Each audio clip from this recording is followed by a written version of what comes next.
BJ Crawford, Adam the Bull, Garrett Bush, Dustin Fox, Jason Lloyd, Tyvis Powell, plus, ba-da-da-da-da, you're loving him, Mikey McNuggets. And so many big names, it would take me hours to say all of their names. The ultimate Cleveland sports show starts now. Booyah! Yeah, buddy, Hump Day Wednesday.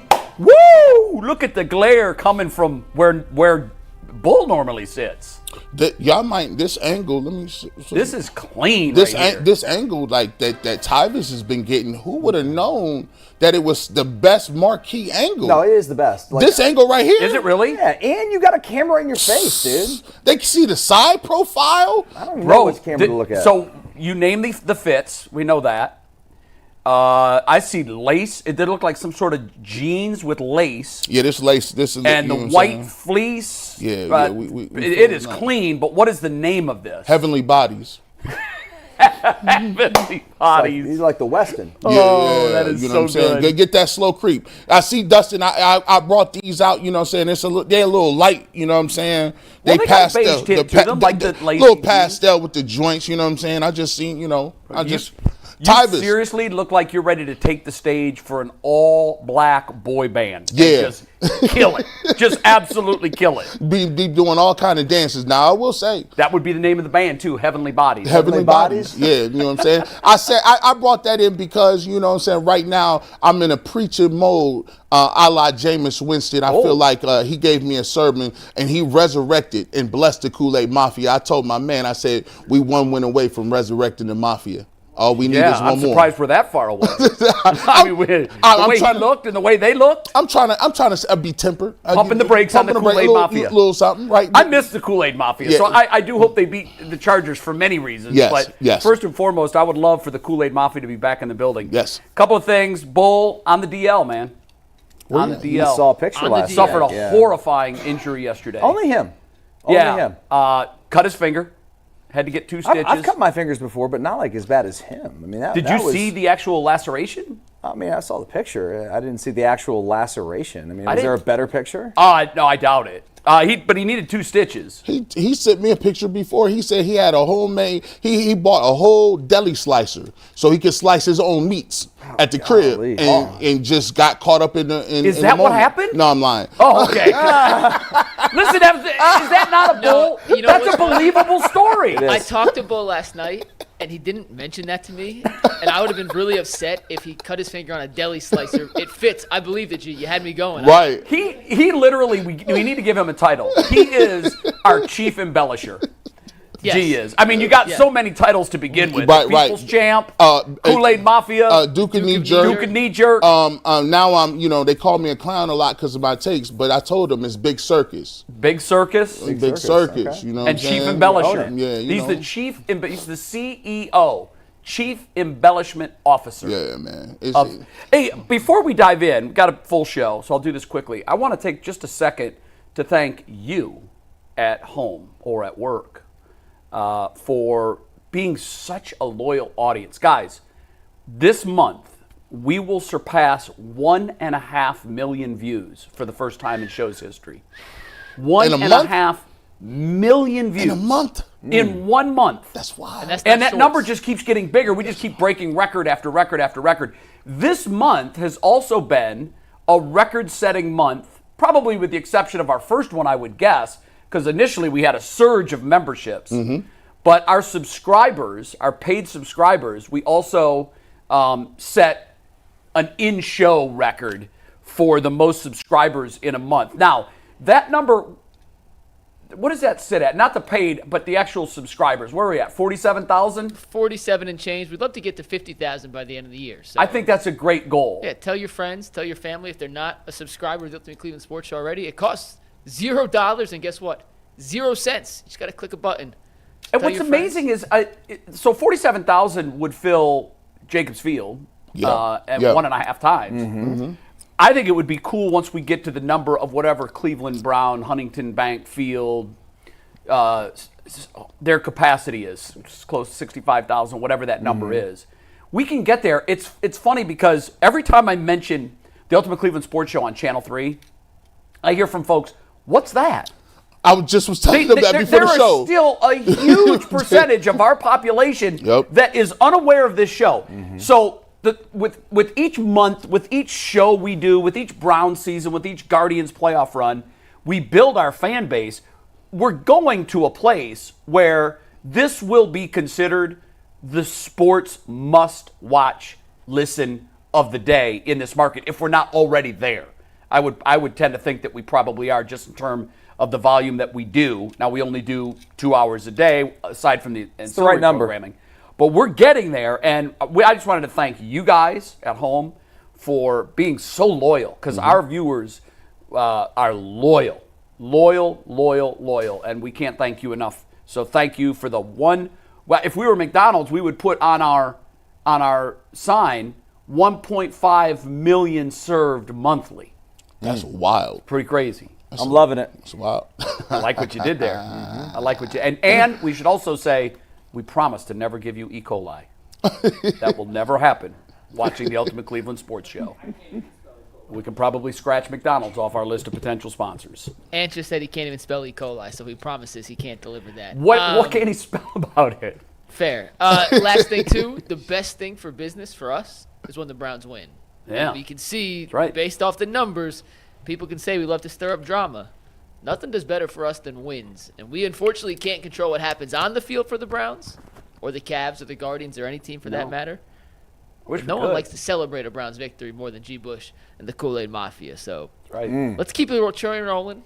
Also, I want to point out this is not a coincidence that this is Dustin's first full month on the show. Hey, I was about to say, you know, take that to the negotiations like that. I mean, I didn't want to bring it up. But well, I'm your agent. I'll bring it up for you. Yeah, I mean, I'll give you 2 facts. His first full month on the show, a record-setting month. Coincidence? I think not. Just like the quarterback. Yeah. We get 300 yards passing, we get a win. 160, 334, 3 touchdowns. Yeah, okay. All right. I'm playing. I'm just joking. Don't get mad already. They'd be mad already early. All right. I'm sorry, Mikey. No, we're all good. It was a appropriate way to start the show. And once again, we thank all you guys out there for making UCSS a part of your daily routine, whether you watch live, whether you watch it on VOD, whether you just watch the clips. Whatever you watch for, we appreciate you, and we appreciate all the interaction in this community that we have built here on the internet, talking Cleveland sports. Let's dive into our first topic today, guys. After a quick word from America's #1 sportsbook, and as you know, it's always FanDuel. Right now, new customers on FanDuel can bet $5 and get $150 in bonus bets if that $5 bet wins. The FanDuel Sportsbook app gives you everything you need to place live bets on the NFL all in one place. So when you get a hunch in the middle of the game, you can check out the latest stats, view live play-by-play, and so much more on the same page where you place your bets. Just visit FanDuel.com/UCSS to join today. Never waste a hunch and make every moment more with FanDuel, an official sportsbook partner of the NFL. Jay, Dustin, G, I'm not sure if you guys have seen the line for the Browns versus Chargers game on Sunday. And I'm not going to show it to you yet. But Jay, just yes or no, have you seen the line? I have not seen the line. Dustin, have you seen the line? No, I did not. I'm not a big line. I'm a huge line guy, but I know this morning are. I didn't look because I saw your text and you said don't look. So I didn't. G. Bush, have actually you did seen not it? look. Nope. So that means you three are going in blind. Jay, I'll start with you. We'll go around the horn, then I'll tell you the line. You want me to guess what it is or what I would set it at? Well, you can guess, but the question is, should the Browns, in your opinion, be favored or underdogs in this matchup at home against the Chargers? They should be underdogs for sure. And what do you think the line would be? We'll go down the horn, then I'll give you the right answer. Usually 3 points is the advantage. You for get being 3 at for home. yeah. And so I would say if I'm going to look at this objectively and they're going to play on a neutral field, I would say that the Chargers should be a 6-point favorite. And the fact that the Browns being at home kicks a field goal their way, I would say 3 points, maybe 2.5 points, because I know they like to go half points. I would say 2.5 points underdog is where I would put the Browns. So you have Browns plus 2.5. What are the Chargers? 4-3? 4-3. 4-3. Dustin, They've been a mixed bag. They're hard for me to figure out. I would say Browns minus I think the Browns will be favored in this game. I have not looked. I promise. Oh, you think they're favorites? I think they're slight favorites. Oh. I'd say Browns -3. Browns -3. Wow, really? Jay had Browns +2.5. G, what is your answer? Then I'll give you the right answer. Then we'll discuss. I think he's thinking Browns plus are 17-point favorite. Brown. I don't think the Browns are a home dog. Have you watched the Chargers play? They're not quite that. 6. Yeah, but I've watched us play. Understood, but did you watch us play this week? I did. Yeah, okay. The tide is changing. Watch. I don't know what to say. I got the Browns favored by 6 whole points. What? Six whole points. And people is loving it, right? If you see the offensive line, you see the receivers is running around now, all of a sudden they're like, oh, well, this was what the problem was. So what you're saying is if you were taking bets, if I said right now I'm taking the Browns, I got $1,000 on the Browns. Right? I'm going to take the Chargers. You got to give me 6 points. You're going to do that? Because now it's real money. He just said he would. Yeah. So you lay the 6? Yeah. Yeah. So they're going to win by a touchdown. Bro. That's that's a couple field goals. Yeah. Yeah, but what have you seen other than last week? I mean, and I know it's the most recent. It's the most recent body of work. Here's my fear. All that matters is this last is week. what I'm That's afraid it. of. We want to know. That's it. We Yeah. want to know. Moving. Listen. We are, but you know what? The aura of playing for Jimmy Donovan. I'm telling you guys. Oh, that was huge. I'm not going to say. I joked on Monday and said that's why Hamilton dropped that ball. Jimmy's hand snuck in there and knocked that ball out. In reality, here's what I can tell you, just because I've covered these things long enough to know that what's real and what isn't. It made a real difference for all 53 when they stepped on that field. They loved Jimmy to a man. And they were playing to give that game ball to Jim Donovan. That motivation is going to be gone. What is that worth? I don't know. But I can't discount the first 7 games, because I saw them with my own 2 eyes. That's who they are too. Yeah. Was this a one-off? I don't know, but I tend to think that it's more likely that it was a one-off. I don't think so. But I'll tell you this, the Ravens are a lot better team than the Chargers are. I saw the Ravens look like the best team in the game. I saw the Ravens the week did before too. looking like, I said, oh, They'd won 5 in a row. We'd lost 5 in a row. But Dustin has said it before. He said, when you're in a locker room and you feel like you ain't got no opportunity with the person that's throwing the football, the human nature is, you just throw your hands up. You just All right. Yeah, I and mean, he will still be throwing the football. So and plus look, this is the funny thing. You ask Joe Flacco. When Joe Flacco came and threw for 300 the first time, a funny thing starts to happen. You start to realize, hey, I used to be out here every play. I used to be out here throwing the ball. I used to be the leader. The guys are looking at me. And now, Dustin, you're like, I don't want to go back to the supporting role. Like, I got an opportunity. I got a shot. Like, you get in the game and somebody else is out and you make a couple of plays, you're thinking of yourself like a starter. Yeah, you do. I mean, it doesn't happen like immediately, but all of a sudden, when you start making some plays, you start stringing together some games, then you don't consider yourself a backup anymore. And I think that's probably where Jameis is going to be. Especially because of the circumstances. Going it's not forward, like he took someone's job that was Right. performing poorly, No. even though he was. The threat of him losing his job to the original starter is removed. No, it's gone. And, Jameis has got a guy that's been so vocal and outgoing with his leadership abilities. And now, he's not in the backup role. Okay, so for him and for the players, everything that he's exuding in terms of like his leadership and I know some of it's cheesy or whatever, but like now he's the guy. So it's not like awkward. Yeah. You know what I mean? It's not like this backup quarterback's trying to be the leader of this team. Well, now he is. And when you see it, like, look, the reason I'm so excited is this. Like, we was begging for 125. Think about it like this. That was absurd, though. Think about this. The Ravens game that we talked about with Deshaun Watson in their last year. Remember how people used to elevate that? Remember we talked about it? Sure. Like that was like, it was impressive. It's still impressive on the road given the fact he was injured, all that good stuff. But there are throws, and Shaun King going to come up and talk about it. I watched it all 22. There are throws that Deshaun Watson ain't never made while he's here. And I saw him in that throw to David Njoku. In the first quarter, he put it up. Like he has the heart and the arm to put it in there. Now he could have threw some picks, but I mean, that ain't like just backup quarterback magic. That's a skill set. Like I can lean on a skill set because the guys that in the locker room is watching films and they breaking it down and they look at the offensive line like, look how quick they got that ball out here. If the line on this is Browns a 6-point favorite, everything that I thought I've known in my entire life about Las Vegas. Can you please tell us the line so we can actually know? Yes. No, I love where the conversation is going, but we got to give the reveal. So Jay had the Chargers being favored. Dustin and G both had the Browns being favored. Jay, you were the closest. The Browns are 1.5-point underdogs on Sunday. The Chargers, slight favorites. You guys talked about the 3-point home edge that Vegas typically gives, which means on a neutral field, maybe the Browns would be favored by a point. But this is close enough that Vegas can see it going either way. Yeah. Dustin and G Browns will be favored by Sunday, guaranteed. You think? Yeah, not by. I mean, it'll be wait, how old is that line? Like, those lines come out pretty early, don't they? We updated this morning. Okay. Has it moved at all since it came out Monday? I see +2 right now. Browns. Well, this was at 9 o'clock this morning, so it may have moved. First line I saw was +2.5. And different houses have different lines, too. Correct. We always use FanDuel lines, America's #1 sports book. Well, it's because it's the best. Why would we use any of the other lines? Their lines are the best. FanDuel.com/UCSS. And Jay, I'm telling you about this. Man. It's not just the quarterback.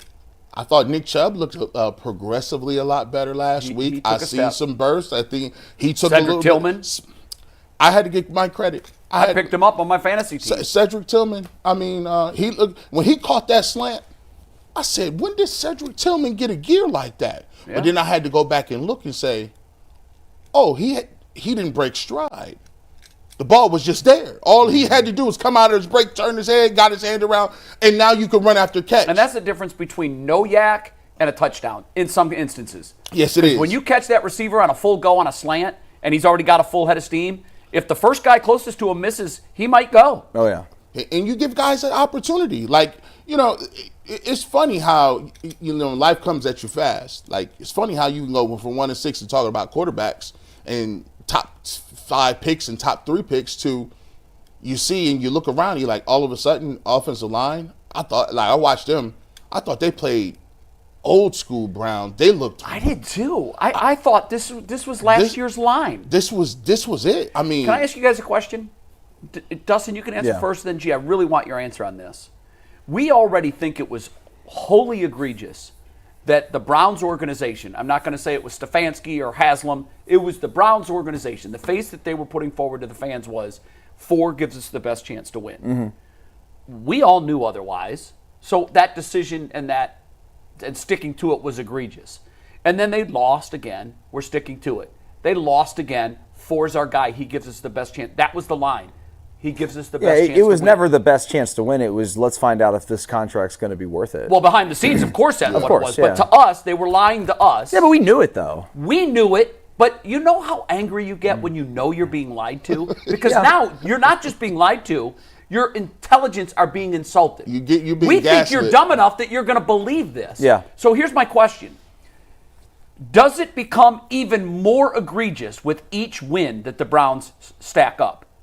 Because if it was done 2 weeks earlier or 3 weeks earlier, the difference between 2-6 and 4-4 huge is a canyon. If it had been done 2 weeks earlier, and look at the games that they were losing, they had chances to win both of those games with a little bit of playmaking. Mm-hmm. For me, I've made the decision I'm going to get angrier and angrier every game we win because what could have and might have been. Are you that way, or has your anger hit its absolute ceiling already? Man, how can you be angry at the Cleveland Browns anymore? Because they do this every single year. Every single time we think that they're going to turn the corner, it's like the same old Browns, right? Mm-hmm. And so I don't think that fans should be angry. They did this. This happened last year. I shouldn't be angry at the Browns organization for lying to me. Oh, they're going to keep Why? lying. They've lied to you for your whole life. They're going to lie. Well, at least the last whatever. I can't be angry about it? No, you can be angry about it, but like I'm not naive to think that they're not doing this every time. Let me see if I can sway you on this. This is a little bit outside of the box, but think about it this way. Because if they finish 11-6, what they're not, let's just say they finish 10-7 and miss the playoffs by 1 game. My anger is going to peak with that. But here, everybody really wanted with the Deshaun Watson thing. Everybody wanted the answer, right? Right. We this year was trying to figure out the answer to see if this was going to work, how it was going to move.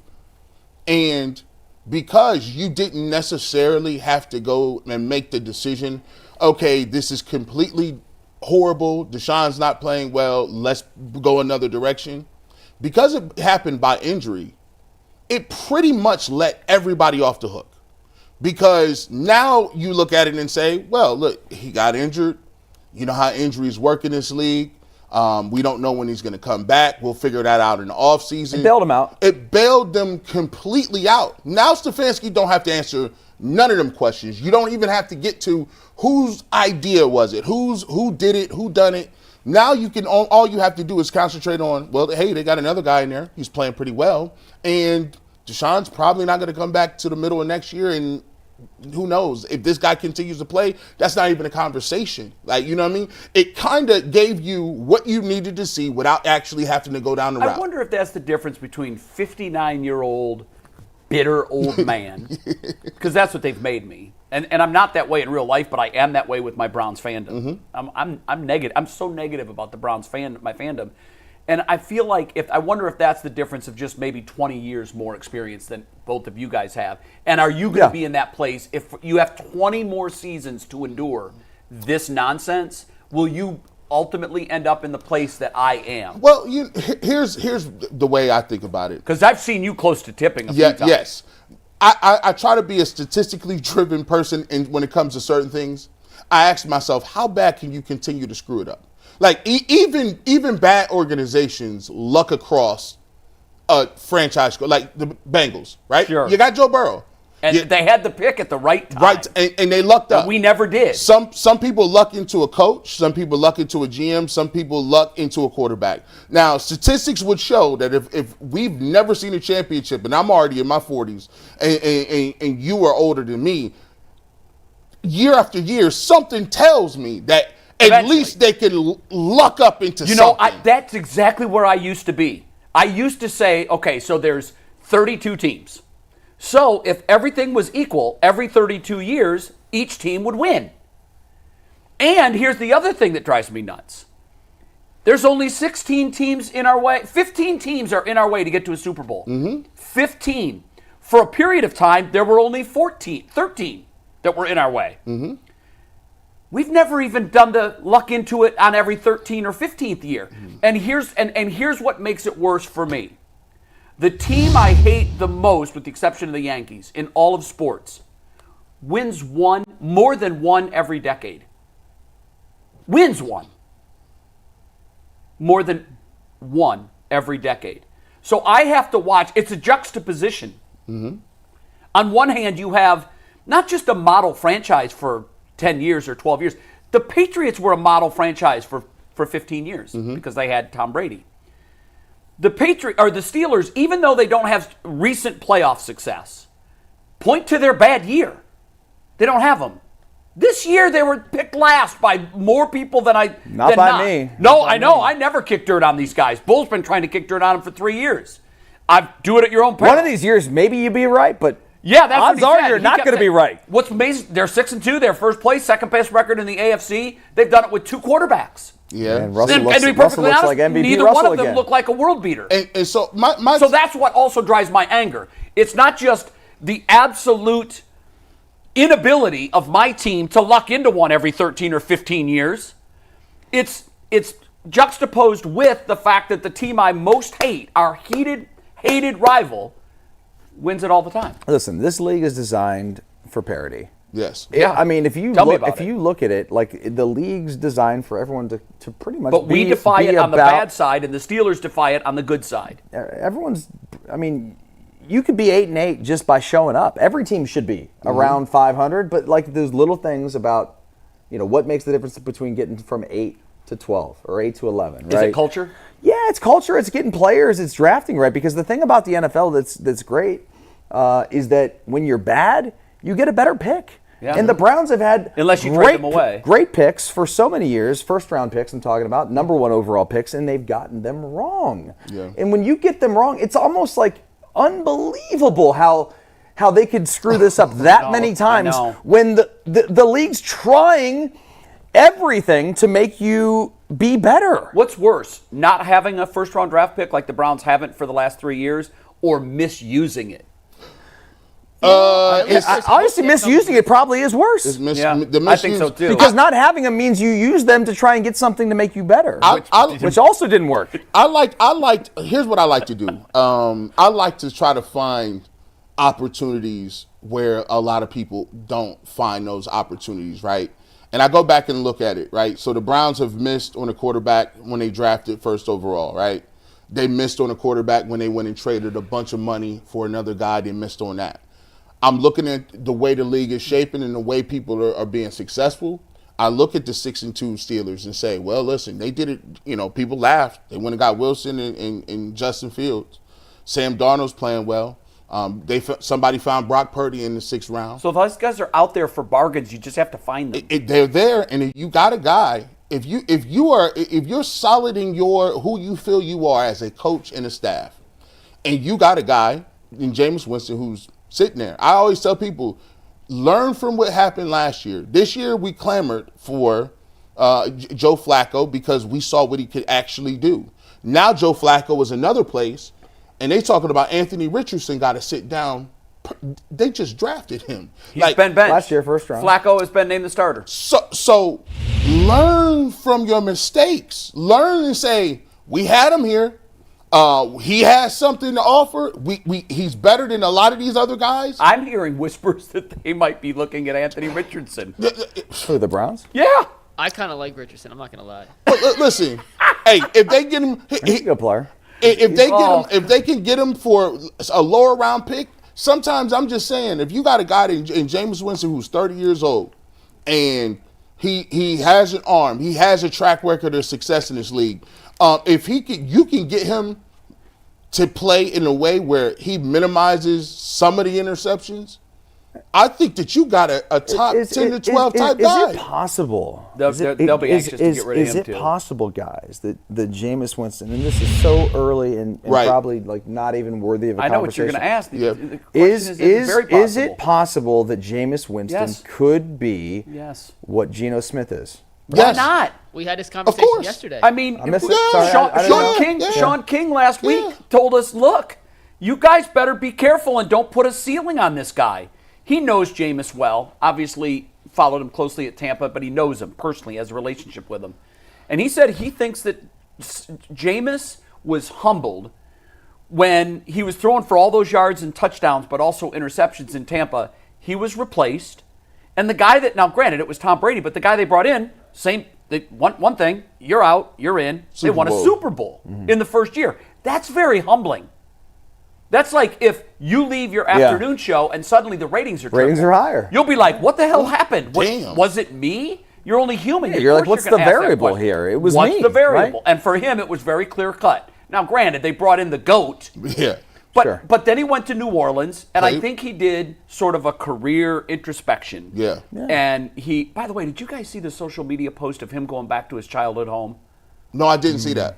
Anytime Jameis is on camera, it's must-see TV. Oh, my God, guys. It is incredible what this man came from. It is incredible. And the house is still in the family. His relatives still live in this house. Wow. And it's just, when you look at it, you have you look at him from a whole different light. This man, he didn't have running water. It's crazy. And he at one point took a drink out of a faucet that was outside, and he said this was the best water right here. And it's hose water. It's faucet water on the spigot. He says the only thing is, when you drink out of this, you got to be careful of the pee over here. It's unbelievable what he came from. Wow. I mean, you look at him in a different way. That he's accomplished, what he has, is incredible. I have I give the 49ers a lot of credit because they not only went out and got Jimmy Garoppolo, and you got Garoppolo, he took you to the Super Bowl, and they assessed that it wasn't good enough. Now, that's crazy for us. I know, because it was close. It was close. Then they said it ain't good enough. Let's go trade all these picks for Trey Lance. And then the realization was, this guy not good enough. Not good enough. So they did that, and then they identified a guy, and then just rolled with it. Was like, this is our best guy. Mr. Irrelevant. This is what we're going to do.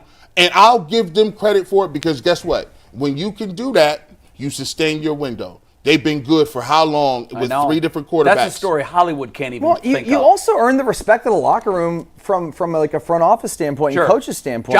John Lynch walks in there like a boss. When you make a decision to put the best player on the field that gives you the best chance to win, legitimately gives you the best chance to win, the players can rally behind that. They can be like, okay, we are trying to win, as opposed to being like, God, man, we're going out here. And you felt like, I guarantee you, the players in the locker room for the Cleveland Browns felt like they were guinea pigs. That they were going through this season like, you're going to use us to try and find out if this guy's any good? Because that's really frustrating. Like, the players are always the first to know. And then the fans and the media see it. And apparently in this case, the last to know, and we're not even sure that they know because he had to be replaced. The last to know in this situation are the guys that should be the first to know. And you're right. I love that you juxtaposed this situation in San Francisco. San Francisco went all in on a guy that couldn't play. Yeah. And instead of compounding that mistake, as so many front offices do, I got to make my guy work. He's my guy. I've got to make it work. They keep trying to force square peg into round hole. The San Francisco 49ers said, no, we got to find a quarterback from somewhere. We don't know where it's going to be yet, but that ain't it. And they found him with Mr. Irrelevant, the last pick in the draft. Now the guy plays at a Pro Bowl level. They're still relevant. And in the meantime, the Browns would still be trotting number 4 out there, despite the fact that the players, the fans, and the media all know he ain't it. As you see, sometimes I said it, that chess piece is no longer on the board. Either you can use that as a motivation and get better by it, or you can compound it. Hopefully they can keep getting better, and hopefully Jameis Winston can win this week, and then the Kool-Aid can start raining down from the heavens again. I got to wait, though. On the heavenly bodies. The heavenly bodies with the Kool-Aid. All right, I see Leroy Hoard waiting in the queue to hop in on this conversation. So let me tell you guys about a new sponsor of the Ultimate Cleveland Sports Show, then we'll get Leroy in. But if you ever feel like you're stuck in the loop of rent payments, just watching your money vanish into thin air, it's time to turn that rent game around and start earning some serious rewards, and that's where Built Rewards comes in. Built is breaking ground as a neighborhood rewards program that hooks you up with points on your rent every month. Pay your rent and watch the Built points roll in. Use points to jet off on a dream vacation or put your points toward a flight or hotel stay with 500 plus airlines and 700,000 hotels and properties. You can also use your points to book fitness studio classes, redeem them toward a future rent payment. They're designed to meet your lifestyle. Pay rent hassle-free through the Built Rewards app. Your rent game just got a major upgrade. Built Points has been consistently ranked the highest value point currency by the Points Guys and Bankrate. Earn your points by paying rent right now when you join Built.com/LockedOnNFL. That is join Built, JoinBilt.com/LockedOn. Make sure you use our URL so you know we sent you. Join Built.com/LockedOnNFL to start earning points with your rent payments today. I'd never heard of that. That's a brilliant idea. It is kind of that scheme is crazy. If you think about it, because I've asked people, I know we all have rewards cards, where we get the points. But there are a lot of things that you can't put on there, and I think rent is one of them. Mm-hmm. So that this exists so you can actually get points for the cash you spend on rent, which is going up by the day. Kudos to Built for thinking of that, because that is I wish I'd have thought of that. That's a crazy good idea. scheme. It's also a good idea to talk football with Leroy Hoard every Wednesday, and shout out to us for bringing Leroy on. Leroy, we finally got a win this Sunday. It's a victory. Yeah, week, but I want to argue. I want to argue with you guys for your last point. There's one minor detail you failed to mention. On what point? Remind us. That on the quarterbacking point. Okay. That causes that makes it easier for these teams to make these decisions, right? They have not paid a quarterback more than $20 million. Now look around the league. There's guys getting 40, 50 million. Those decisions are going to look different than what San Francisco's decision is, who has a starting Pro Bowl quarterback making $900,000. No, I know. Can I ask you a question on that, though, Leroy? Because it's a great point. You can't, to me, the contract is the elephant in the room. But right. The $230 guaranteed, you want to make that thing work. I get that, Leroy, but here's where I have a disconnect with that way of thinking. It's not my money. It's not G's money. It's not your money. It's the owner's money. And he's going to have a lot of buyer's remorse with every weekly check that goes out of his account into Deshaun Watson's account. But at some point, and I asked this question on the show 2 weeks ago, does he have a pain threshold when he absolutely can no longer keep up this charade of paying the man on average, what does it come out to be? $60 million a year? I'm going to tell you $50 what million that a year? threshold Like at is. some point, you would think if it's $50 million a year, let's just break it down. He's paying this man $1 million a week, even in August, even in March. Right. Check. $1 million, Deshaun Watson. At some point, I always equate this to why you wouldn't want to buy a boat and finance it.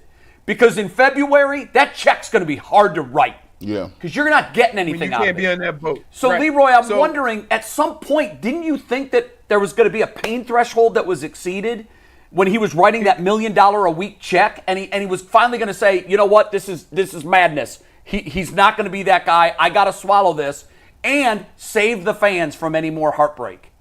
No? I'm going to tell you what it is. Okay.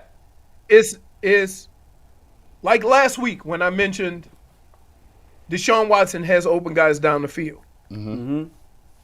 They ain't running a different offense. How all of a sudden the quarterback had 330 yards passing? You know why? Because in both Joe Flacco and Jameis Winston, they are guys that throw the ball down the field. Yes. And they're not afraid to throw it. They're not afraid to throw it down the field. Now the thing with Jameis is he's prone to turnovers. And that was one of the things that terrified me. But I'm going to tell you this, and I'm going to say this, and I'm going to backtrack on what I thought last week. Wow. Okay. And that is this. I'll take the interception. I will too. Right. I will too. I'll take them. I'll take Preach. 'em. I'm with you. You and understand this. From a football perspective, football is the only 100% sport. It's negatively reinforced on a daily basis. So I don't care how good you are, how good you've been, a coach will stand up in front of everybody and always talk about what you have to improve on. Mm-hmm. He will always talk about the things that you missed on. So my mindset at that position is thinking of Jameis Winston and the mistakes that he can make. But then I saw last Sunday, and I'm like, I'll eat it. I'll eat it. I'll eat them. I'll eat them picks like that crab. Imitation crab. Yeah, So it's and you know who had this theory? You remember the greatest show on turf? Yeah. They would always say we don't care about picks. Yep. Because we're gonna hit a lot of home runs too. Right. Them is And punts. so That's a punt. It's a hard thing being in a football locker room to have this attitude. But after watching the Browns the first 6 weeks and then seeing that and seeing what if there were a couple of picks in there? I can live with that. Yeah, We I gotta completely live with agree. it. And what's interesting, but if Hamilton catches the makes that, surefire yeah. pick, the entire game is flipped, and the narrative is different. And I'm But I'm still with saying- you. I would still saying take the him same too. thing. I agree. I'm still saying the same thing. Yes. Because I can say without a doubt, if Deshaun Watson was the quarterback, he ain't even looking down the field to make that throw at the end of the game. Not a chance. No, he don't even see that. No, he takes a sack. And so don't see that. And I don't know, and we've seen quarterbacks get this way. And I don't know what happens in their mind, what happens mentally, because you know what I call it? I call it the Derek Carr disease. Right? Go look at his stats. You know, he played a couple of years in the league and he had a completion percentage of 70%. So, yeah, I'm okay. I'm okay with it. I hope he makes You know, and I think maybe, and look, you're never too old to get better. But it's something about gunslingers that you're going to live or die with it. And now, guess let me what? ask you this, Leroy. I'm ready to live or die with it. See, I am too, because we also saw the upside of it. It's like playing cards. You know, you decide when you're going to take your chances, but you know you have to take your chances, so you take them strategically. But the reason I'm okay with it, if you would have thrown interceptions on Deshaun Watson, I wouldn't have been okay with it, because he didn't give you the upside home run shot. So if he was 11, he wasn't taking chances down the field. No, but see, the difference is, and obviously interceptions can never exceed touchdowns. That's when you have a problem. Ask Tim Couch. But when he was in Tampa, he was very much this guy. He was the guy that would go up and put a bag of money on black at the blackjack table and say, let's go for it. And so what you get is 4,000 yards passing. You get 35 touchdowns. And in his case, you might get 33 picks. Now, it can't be that close. Yeah, can we get 20? 20 Yes. picks? He is the 35 touchdowns. Wait. 19 picks? Hold on. I noticed that. Because he's the only one to do it. 5,000 yards, 30 touchdowns, 30 picks. Yes, He's the first 30 for 30 guy. That's crazy. They can make it 30 for 30 about that. Yeah, right. They could. Right. He is. And guess what? Right now, I take it. Because it's exciting to watch. At least it's enjoyable. Yes. Yeah, I tell you what, every time that ball go in the air, everybody on the edge of their seat. Hey. But here's the thing. I'm not going to just minimize what he did. He was very accurate. He made some tough throws. He was throwing it over the top of the short guys and underneath the deep guys. He was pinpoint accurate, except for a couple of throws. But hey, guess what, guys? That's why they play defense, because they can't catch. Exactly. Let's not make it sound like they out there like wide receivers. Like, why are you getting disappointed? If you could catch that good, you'd be a wide receiver. Yeah, that's what I said Hey, Monday. Leroy, let me ask you this. How long, we talked about it before we was on here, about the thoughts of maybe him being a long-term answer. How many games you got to see it from him before you even have that thought process? How many games in a row 3. you got to see? Okay. 3, if I see consistent, because here's the deal. If I'm going to sit here and tell you, with Deshaun Watson, I watched the film, and I watched the All-22 and see guys open, multiple guys on plays, and then another guy comes in and takes advantage of that. Think about this. It ain't the coaching. They coaching up some good-ass plays, right? It's the execution. So now you got a guy in there that can execute. And like, these coaches have to be sitting back going, this is what we wanted to see.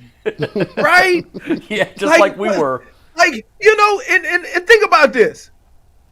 Here's what sucks about football. We have a saying. And that saying is, the streets need a body. Anytime you have some kind of failure, the streets need a body. Right. So they make a move to try to appease you when that might not even be the real problem. Mm-hmm. So Kevin Stefanski gave up his play calling duties for somebody else to call the same plays. They have success, and now we're going to say it's Kevin Stefanski calling plays. You see what I mean? Well, the interesting thing is, though, but you could also say it's Jameis Winston executing those plays. Right. That's my point. Like, we want somebody to pay for our misery. That is true. But we're not. We're so upset about it. We don't really care why it's happening. You see what I'm saying? You don't care. What's the real reason behind this? What's the real reason behind? Is it play calling? But he gave up play calling, and now they have some success, and everybody's gonna say, "Woo! See that? Kevin Stefanski was calling bad play." No, it's still Kevin Stefanski's offense. Let's split the credit pie here, okay? Because offenses. And we asked this question a little bit, but differently on Monday. if you're going to split the credit pie, how are you splitting what Ken Dorsey brought, and how are compared to what Jameis Winston brought? Who gets more of that credit? I'm going 75-25 to the quarterback. Yes. You know why? Because they've been running the same plays all year. Yeah, they've been running the same plays all year. The trigger man was just pulling the trigger. He was just throwing the ball down the field. That's it. Pressure in the deep. And you know what's going to happen now?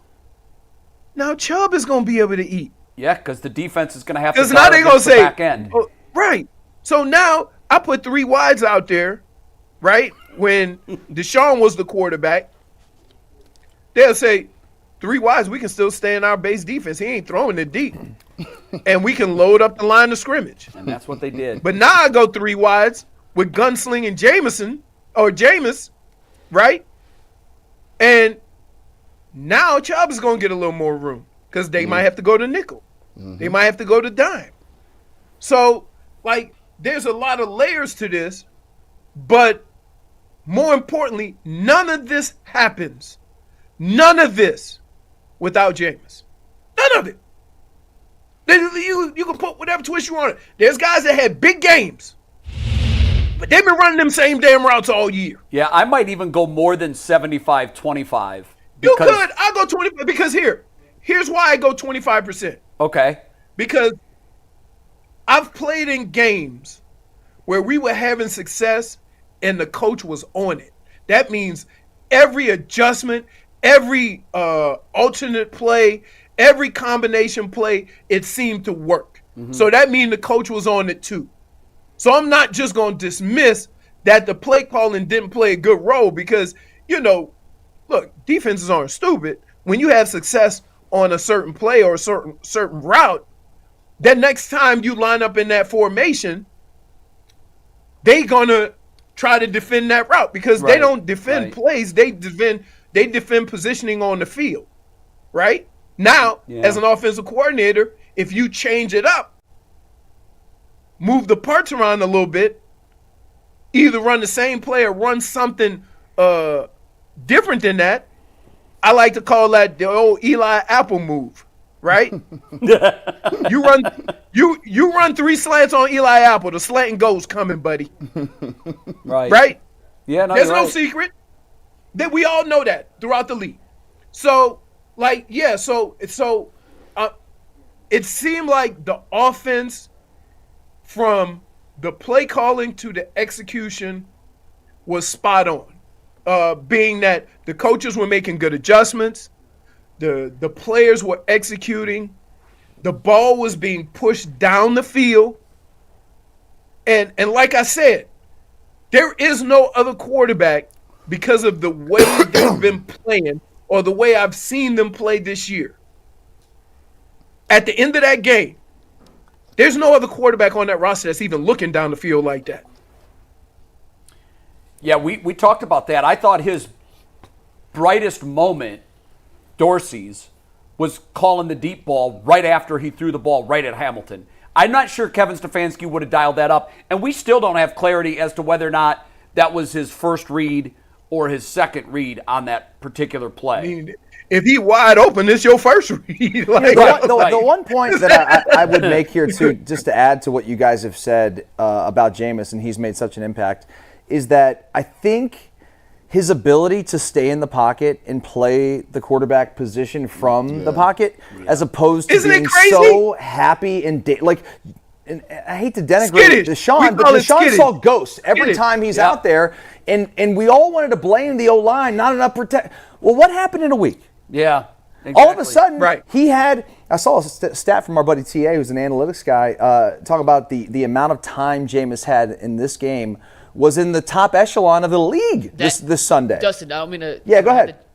That stat was wrong. They miscalculated it. Okay, that don't even matter. Let's go off what you watched. He had the eye test said he had all day. He was willing to stand in there and not bail. Yeah. So that they calculated it wrong, and then Leroy, I want you to comment, and then we're going to bring Shaun King after. But he had 2.41 seconds in his time to throw. This was Jameis on Sunday. It was the quickest time of a Browns quarterback this season. He also averaged 2.5 more yards per target in the air than any Browns quarterback this season. So he was getting it out quicker, and the routes were being run deeper, which goes to show that he was connecting when the guys were open, playing in time. And he played the plays from top down. Yeah. Exactly. Here's what that also means. That means that in all those discussions during the week and during the year, when they're talking about how they want to run a play and where they want to look for a play, Jameis was on it, right? He didn't see other things. He was focused on what the play entailed and what he had to accomplish on that play. And it just seemed like he had a lot of time, and it seemed like he was comfortable when it could have been something as simple as his eyes were where they were supposed to be. And give him credit for this. Jameis has always thrown for a lot of yards. So let's not make it sound like he found something. Right. Let's not make it. The reason why Jameis Winston is not a starting quarterback in the NFL is because he throws the ball to the other team. That is it. Now, we felt the same way with Joe Flacco. At least I did when Joe Flacco came in. And Joe Flacco started launching it down the field and like, whoa, we like this. But I will say, here's what makes it so much different. You can get another 3, 4, 5 years out of Jameis. Yeah. He's 30. So You could get more than that. I'm just being. I understand, but 30 in quarterback years is like he's a pup. Well, I'm just saying for the purposes of where Cleveland. the Browns are. Yeah. You think you could live with this for another 3, 4 years, 5 hell years? yeah. Tell me in 4 weeks. Yeah, that's you're my right. point. So right now, here's what I would say. I would say, Jameis is at a job interview, Yep. and they done already told him, if you don't screw it up, it's yours. Here's the other thing. It ain't gonna cost you $50 million. That's right. So guess what? I think listen, Jameis, just keep it 2-1. Just 2-1. What? Give me 2 tutties for every pick. I'd take take that. that. 32 and 16. I never thought I'd say this because I'm with as you. an offensive player, what is a killer of all offense? Turnover. That's it. But watching that game and watching him push the ball down the field and watching how happy everybody was, I'm like, well, who cares, man? Like, go ahead and throw a pick or two. I'm good. I can't believe I'm saying this. Like, as an offensive player, there's nothing. You know what it feels like? It feels like the guy who strikes out 200 times but hit 35 home runs. That's it. You're right. You live with the That's good. That's it. You take your the bad. batting average is 200. Your batting average is 200, but you hit 35 home runs, and for some reason that matters now. No, Leroy. It feels like this. It feels like you get the divorce going on the first date with somebody else, and you sit down across from them and they say, "Hey, how was your day today?" You'd be like, "Oh hell, listen, I'll take this one. This will work for me. I just want to go to a couple more dates. It'll work." Hey, Bush, I'm gonna tell you like this though. I'm gonna keep it real with you. They don't have that little test period in relationships. See what I'm saying? Yeah. Like, yeah, see, we can yeah. tell. I can say to Jameis, if you can hold down the fort for the rest of the year, this job is yours. Right. Try to tell a woman that. What's wrong with you? You gotta hold it. You gotta hold it down 3 more Yeah, you're gonna minutes. get slapped right across the face. Hey, I'm gonna date you through Christmas. Hey, hold it. Hey, hold it down. If you can continue to be this way until the playoffs, look, We're we might gonna have to date make up to this long term. Hey, you make 3 more dishes like that, boy. No more football to relationships analogies. Leroy makes a fantastic point. Leroy, I have to ask a favor. Can you stick around? And the reason I ask, Mikey's got to do a read, but we're bringing Shaun King on. Shaun has been joining us once a week, and I just think it would be terrific to have you and Shaun on at the same time. We were in the same city. Well, Let me do a read. Then let's do it. We'll let Can you you guys stick around? address the fact that you didn't hit him up, he didn't hit you up, but I have a feeling this might be the best segment we've ever done on UCSS. It's got the makings. We got a huge Cavs game tonight. They're taking on the Lakers. We'll have some pregame, some postgame coverage. Jason and I did an Ultimate Cavs show yesterday, previewing the big game, LeBron and Bronny's homecoming. You can check it out on our YouTube page, and we'll have some, like I said, pregame, postgame coverage of the Cavs-Lakers contest at Rocket Mortgage Fieldhouse tonight. Game tips off at 7 o'clock. Make sure you guys check it out. And with that, let's do a little two pros at once. We got a former professional running back, a former professional quarterback, Shaun King, Leroy Hoard. Let's talk Jameis and the Browns, guys. How you doing? Call these guys the gray beards. Man, look at this. Split No, you went to screen. Tulane, didn't you? I Did you go to Tulane? Yeah. Yeah, I Yes, thought I so. did. So was Mac Brown your coach, or was he gone? No, I had Buddy Stevens initially, and then Tommy Bowden. Okay, all right. Because our school in New Orleans, which is probably one of the most expensive schools in the country, it was St. Aug? a no. I went to St. Aug, but I'm talking about Tulane. All the coaches went there to get right, and then they got the big Yes. jobs, right? And Yes, so yes. I got recruited. Y'all don't think about this, guys. Think about this. I got recruited to go to Tulane by Mac Brown. Oh, my God. Right. Who is still coaching football. I know Still. you. Still. On So- stop so- 5. Leroy may not know this, but Burton Burns was my running back coach at Oh, Tulane. okay, yeah. He So- coached that. He so coached Jay- that St. Aug. JG, Dustin, let's put context on today's segment. Okay. All right. Yeah. 2 weeks ago, after the Eagles game, y'all ready to burn the city down. Yep. I came on and I said, you know what?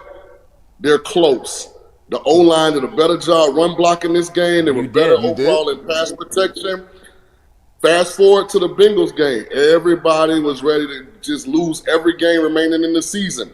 I said, don't put a ceiling on how good Jameis can be. You did. So here's what I'm coming with this week. All right. Bring it. Take the turnover jacket off of the narrative of Jameis Winston. It's unfair, and here's why. Jameis' last time being a full-time starter in this league was 2019. He threw for 5,100 yards and 33 touchdowns. He threw 30 interceptions. He's never been able to overcome that season. But look at him overall, 145 touchdowns, only 99 picks. Since that season, 24 touchdowns, 11 picks. Wow. The one There's our year, 2 for 1. the 1 year, yes, the 1 year in New Orleans when he was going to be the full-time starter, the first 7 games of the year, he threw 14 touchdowns and 3 picks before I think he tore his ACL. Yeah. So the narrative that he's been this turnover-prone guy is unfair. He had 1 year where he was extremely risky with the ball. So that's my big picture messaging for today. Take that narrative off of Jameis because it's unfair. Leroy, what do you think about that? Listen, for everybody that comes to the table with numbers, we all come with the numbers or the stats that make our point. Of course. These are numbers that are factual, that don't really make a point. They're just facts. We just never even discussed them because our last impression of Jameis was that 30 for 30 year. By the way, he also threw for 5,100 yards. So I don't know who in the hell throwing the ball that much that he could have 30 touchdowns, 30 picks, and 5,100 yards. Y'all need to get a damn run game. But that's beside the point. It was a long time ago. Nobody has ever questioned Jameis Winston's ability to throw the football. But again, Shaun, you know this. Football is a very negative reinforced sport. And so no matter where you go, the only thing that comes with you is not the hopes of what you can do, but what you have done to get you here. And until he gets an opportunity to shake it, which he will for the rest of the season, until he gets that opportunity to shake it, that's what you're going to hear on TV. That's what you're going to hear every pregame, that's what you're going to hear. And in fairness to him, I think now that I think about it, the man has tried to do an incredible job of shaking it. He just hasn't gotten enough of an opportunity. So if he had played the whole season, and here's what's funny. If he had played the whole season in New Orleans, he would still be there if his numbers were 14-3. You're right. Mm-hmm. You see? So,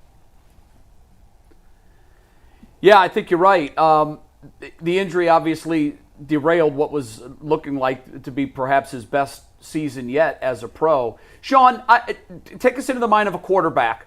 We've got him in gunslinger camp, okay? The Brett Favres, the guys that Leroy astutely brought up, Kurt Warner with St. Louis when they were the greatest show on turf. Take us into the mind of a quarterback, because to me, watching Deshaun Watson, his biggest fear was throwing an interception, and as a result, he held the ball too long, he got sacked too much, he didn't take chances. His completion percentage was fine, but he wasn't getting the home run. How do you get over that? Well, I think the difference between Deshaun and Jameis is Jameis has always been a better thrower of the football than Deshaun. At every point, high school, college, and pro. Wow. Like, Jameis is a natural spinner of the football. Like, there are some guys that you just don't realize they throw it that well because for whatever reason their careers, haven't consistently, put them in that platform. Geno Smith is another one.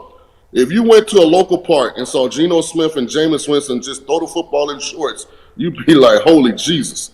Like, this is what it's supposed to look like. And I think I'm for real. It'd be shocking. No, beautiful And I spiral. think what happened in the Ravens game was you saw a quarterback that's just a more natural quarterback than the guy previously execute the offense exactly how it's drawn up to be executed. And I don't want to throw shade at Deshaun because Deshaun's been really good in this league at times too. But the pressure is now off the play caller to try and match what's best for the defense that we're playing to what Deshaun does well. So I think you're going to see a more organic game plan and a more traditional looking offense as we move forward because Jameis, even though he's passionate and he's black, he's more of a traditional pocket quarterback. Shaun, let me ask you this question. First of all, shout out to you. I appreciate you checking up on me last week. I thought you was a bill collector, though. I had to send you to the voicemail the first time. Said, hold on, I don't know nobody from Tampa. I don't answer those numbers either. No, scam likely. Hey, he took a live call on the air once from a bill collector. It was the funniest moment in show history. Yeah, I told him. We paid them off. We got them off the books, man. But no, let me ask you this question. Let me ask you about this. I think the one thing that really jumped out to me was the difference between plan and structure and not plan and structure, right? It just seems like Jameis Winston is a guy that is comfortable planning structure. And I'm all for people extending plays and improvising, but sometimes the ability to play in structure gives you a better opportunity to maximize what you can do within an offense. What is your philosophy on that you tell your quarterbacks about playing in structure and what you're looking for in certain opportunities? It's okay. It's okay, Bush. It's okay to say to say Jameis is a pocket passer. You did everything you could not to say that. Well, you said structure. You said everything. I thought that was high level. That was high level. Look around the league. Okay, I told you last week, Kirk Cousins gonna have a job forever because he throw the ball out of the pocket. Mm-hmm. Look at all the teams having success. Yeah, them guys are sitting in the pocket, reading the defense, delivering the ball on time. So like if you're not used to seeing that because the last three quarterbacks have scrambled around a little bit, it catches your eye a little bit wrong. It's awkward. Right? Well, what is this? He's not moving. Right? It's but it's not wrong with it. I liked it. Give me that 300. I also think that association breeds assimilation, right? Whatever environment you're in, you take on the characteristics and attributes of that environment. And here's the context behind that. Deep. The offense at Florida State was a drop-back quarterback system, under center, handing the ball to Dalvin Cook, play action pass, making offensive pass protection checks at the line of scrimmage, having check with me in the run game. The offense at Clemson was a zone read the defensive end, throw RPO system. So Jameis came in ahead of Deshaun as it pertained to just playing quarterback. Now, where I think the biggest impact is going to be felt, and hear me clearly on this, Jameis is a man's man, y'all. Jameis is the guy that's going to get Elijah Moore and Cedric Tillman to be household names. Because he's going to walk by that receiver room. Hey, Elijah, man, on that breakout 60, man, make sure you get deep on that corner and aim at that front pylon because I'm chunking it. Hey, Tillman, man, when we get that double dig, man, make sure you get vertical now all the way to 18 because when you come across, that ball going to be in the air, baby. Let's ride. Like, that's Jameis during the week. See, I was excited. I said, you throw my name in there, that sound good. G. Bush, man, when you come across on that backside thing, get your head around, you to the house on that. No. By the time you get to the middle, we going to halftime, bro. It's just like eat my steak, Leroy. I take my time with it. I take my time. Hey, listen. Where's D-Bus? He had about 15. He gets 18 in a minute. But that's gonna be the difference between the personalities of Jameis and Deshaun. And not saying one is right, one is wrong. He's one of the guys. He's one of the guys. But Cleveland needs Jameis's personality. By the way, Jameis Winston, Offensive Player of the Week. There you go. In the league? Deserve it. Yeah. AFC. Well, in the AFC. I think that they give it for AFC and Offensive NFC. Player of the Week. Yeah, well deserved. And watch this. Hey, before we put Jameis in the Hall of Fame now, boy, look at here. Sometimes, boy, if luck on your side, right, and the story end up with a happy ending. Because, man, if Hamilton would have caught that pick, this would be a whole different conversation. That's what we said Monday. You know what? Oh, yeah. Hey, Oh, Shaun, check this out. Not for me. Not for me. Because the way he pushed the ball down the field is something we haven't seen all year. And so that is the way this offense was supposed to look. Now, he may have made a mistake or two. Sure. But the overall outcome and my overall feeling about how that game was played and how the offense looked, no matter how it ended, wasn't going to change my mind. Well, I wasn't talking necessarily from whether it was right or wrong. I was talking about the narrative in Cleveland. The mob. Oh, yeah. The mob. Right. He wouldn't have been Ravens game. Right. That we should lose every game so we get the number one pick and draft a quarterback. I know what you're talking about, though, Shaun. Like, clearly, if Hamilton holds on to that ball, they lose the game. But Leroy brought this up, and we talked about it on Monday. That's why he's playing defense. If he could catch everything like that, he'd be a wide receiver. They can't catch. That ball be So here's what'll be interesting. Here's what'll be interesting moving forward. Here's what I'm looking at offensively for Cleveland. Can they build upon the success that Cedric Tillman had? Because the one thing they don't have is a true number one. I think Judy's more comfortable being a number two. Tillman's going to get an opportunity to prove who and what he can be in this league because Jameis is going to give him targets. I would be surprised if Njoku and Jameis stay healthy, that Njoku doesn't finish in the top 3-4 tight ends statistically in the league. Because I think Jameis is going to do what Flacco did last year and show America that guy has elite level ability. Now, as far as the run game, don't forget Nick Chubb speaking just a little bit better every week as well. Mm-hmm. So I know I don't want to talk playoffs yet because the schedule is extremely difficult. They got a lot of division games. Playoffs? But if they can find a way to get this thing to a game below 500, I think this is a win. Guys, the problem here is, and not to spin this as a negative, it can be a positive too, is like if Jameis continues to win, the Browns are not going to be picking at the top of the draft. Yeah. And so like my only thought in saying that is like you don't have picks. There's going to be a team out there that would give you a mid-round, who knows, maybe a second or third round pick for Jameis Winston. No. Here, think about this.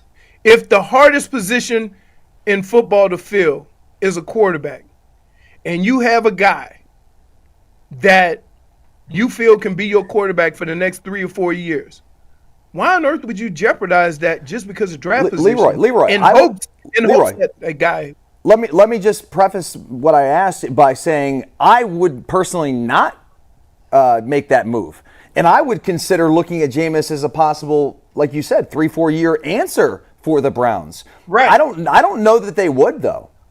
Well, they don't think they down would. the wrong road. Here's what's interesting to me from just the outside looking in. I don't think the Browns roster is as good as people have predicted it to be from 1 to 22. Okay. I think they have glaring issues outside of the quarterback. And so the offensive line could definitely use an influx of healthy, young, elite talent. I think the wide receiver group could use a true number one talent as a pass catcher. I think defensively, I mean, you guys tell me, but I think that back seven could use a little enhancement. Not to say that it's not good, but it's not great across the board. And I say all that to say this. If Jameis can play his way into it, I'm not handing Jameis anything. He got to earn it. If Jameis can play himself into you feeling like, okay, he's 30, we can sign him to a 3-4 year deal and have our quarterback for the next 3-4 years. The freedom that gives you to allocate resources to enhance the rest of the roster so you don't waste Myles Garrett and what we hope will be a fully healthy Nick Chubb and some of these other pieces, over the next couple of years. That's the thing if you start over at quarterback with a young guy. Now, what do you tell some of these veterans? Yeah, Myles would not be in line with that. I can't imagine. Because the other move is if you get to the point, it was an answer to Dustin's point. Yeah, like you agree, disagree. I'm sorry. He said, do you agree or disagree? Oh yeah, I'm with you. Like I think the Browns are in an interesting spot here because of all these things. Now I think they've gotten bailed out by Deshaun's injury. By now, Jameis gets his opportunity here. But man, if Jameis has a run like Flacco had last year, and I think it's going to be very difficult to make the playoffs. But if he does, and you let Jameis go like you let Flacco go, it's going to be really tough on this fan base, here's the difference though. Flacco's 38. Yeah, I feel you. Yeah, there's an 8-year difference. I feel you, but he's still starting in the NFL 30. right now. Jameis is 30. Like Well, that. Then Leroy, doesn't it make it even worse, him being 30, to consider letting this guy go if he does something special here in the final? Absolutely. But I'm saying this is why they probably wouldn't let him go. Okay, I hope you're right. It's because he's 30. Right. And to Jay's point earlier, is that if they see another quarterback come in here and play the way the last two veteran quarterbacks have played in Jameis and Joe Flacco, the owner might just say, let's eat it. He's going to have to. He's going to have to. Ain't no other options. Right. Yep. Right. So but here's the problem. They're going to be stuck. You're going to have to be able to do one or two things. Bring in some cheap talent to support all the areas that you guys need, and you're going to be able to have to draft well. Yeah, the one thing is certain, they're not going to be able to get a high-priced quarterback in here. That's off the table. It's going to have to either be a rookie or someone like Jameis who you might get a break with and sign him to a 3-year. If you see enough in these next couple of weeks, sign him to a 3-year, and it would be a team-favorable deal. But if he plays out the string and plays great all year, that number's going to be up there. No, here's what I would do. I would give him the old Kirk Cousins deal. 3 years guaranteed. Go. Like, you give us a deal, we'll give you a deal. Here's what's interesting as we move forward, because none of this matters if Jameis don't play well. You're right. And even if Jameis plays well, I wonder what the threshold is for job security for Barry and Stefanski. What if Jameis plays well, but they just aren't good enough to win some tight games? Like I'm asking the question because you guys are there. You probably know more than me as it pertains to this particular aspect. What's the threshold, in your opinion, for Stefanski and Barry? Less now than it was in August. Well, but is it win? Is it how the team looks? I think there's a look. I think it's a look. though, but is this all based? I think this goes to one thing. Who was the main catalyst behind getting Deshaun Watson? That is the $64,000 question. If it was, say, if it were Barry and Stefanski, then the owner chewing on that, and he is bitter. Yeah, that's but if it was the career-ending owner, injury if it was either of those two, right? Or at least if it's the ending owner, year. if it's the owner, then I think that those guys may be safe because they have kind of covered up that decision a little bit. Right, they were following the last orders 2 years and being good company guys. So and that is ultimately that is the question. Whose idea Yeah. was it to bring in this dumpster fire? And if some of it belongs to Barry and Stefanski, then they're likely going to pay the price for it because this is not a bad decision. This is, we talked about this Monday, and I'll let you guys answer this and then we've got to go. We think you can make a case that this is the worst transaction, not just in the history of the NFL, in the history of sports. Tell me I'm wrong. Thank you.